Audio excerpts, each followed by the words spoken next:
What is up, everybody? It is your boy Nick Noodles coming at you with another great video. Today I'm going to show you how to hem pants, and this is great for if you're thrifting a lot of clothes or if you buy a lot of streetwear and they don't have your specific length available. This is a very good life skill to have. It's one of the easiest alterations to do. So I'm going to walk you through step by step how to do it. Here is a list of all the things you will need. We will be using a sewing machine, and let's go ahead and get started.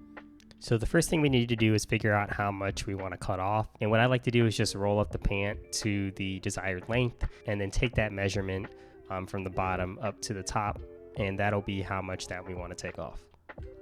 Once you have that measurement in mind, we're going to turn the pants inside out.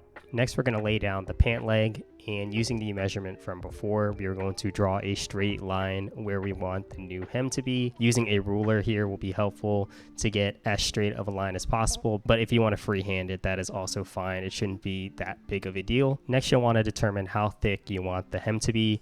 I am aiming for around 3/4 of an inch. So all I'm going to do is just measure from that line that I drew 3/4 of an inch up, draw another line, and then from that line I'm also going to go up another 3/4 of an inch and draw a third line. So the end product should be 3 straight lines, as you see, and you can adjust this measurement based on how thick you want the hem to be. You know, I've done it as thick as 1 inch before and probably as thin as 1/4 inch. It will be a little bit more difficult though the smaller you want your hem to be.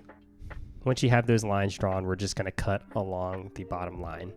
Now we need to trim some of the excess material around the side of the pant leg so that when we roll it up for the hem, it is not too thick for the sewing machine. So on one of my sides where the two pieces are joined, there's this little flap, and I'm going to cut along the seam where the stitch is so that it stays intact. I'm just going to take out a small little square like so.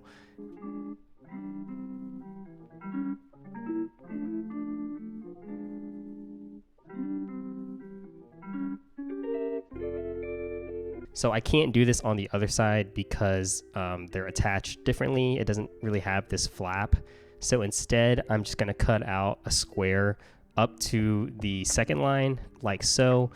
And again, this is just so it's not too thick when we are running it under our sewing machine.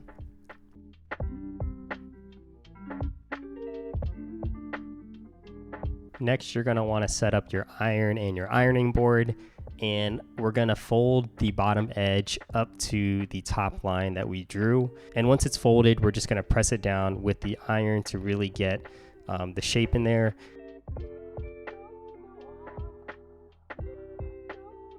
Once you've done that first fold and press, we're going to fold it in one more time and then press again. This is going to create a really nice edge on the inside of the pant so that if you wanted to cuff it, you wouldn't see any exposed edges. After you've done the press, I'd like to put pins on the two sides where it is thickest, and this will help keep it in place while we are sewing. However, if you don't have the pins laying around, you can definitely get away without using them.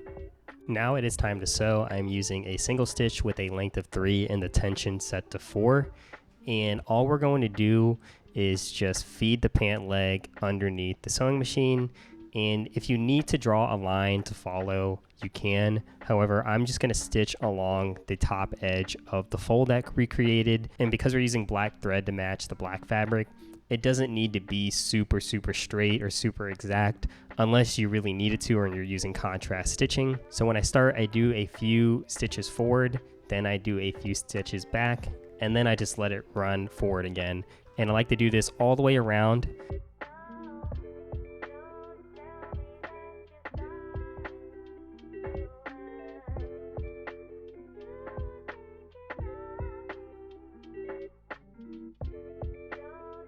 Once I get towards where I start, I like to just take my foot off the pedal and manually turn the needle so that I can stitch to the exact point that I started. Once I have it to the exact point where I started, I'm just going to back stitch a few steps back and then let it come forward 2 stitches, and then I'm pretty much done with the pant leg. After you've done that, it should be pretty secure.